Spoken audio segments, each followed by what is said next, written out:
Saka. Inua mikono yako juu kabisa.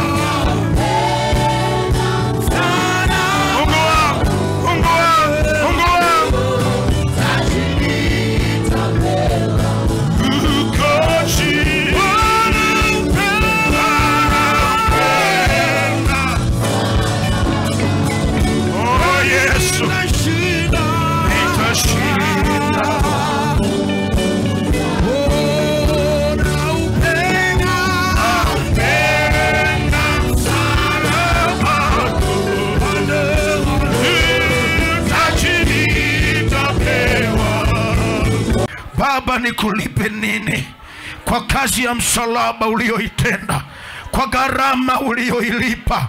Hebu kila mmoja pata muda wako na Bwana, usikae kimya.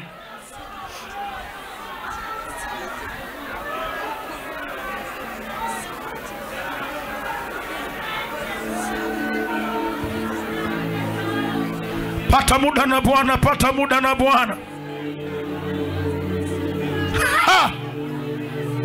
Baba,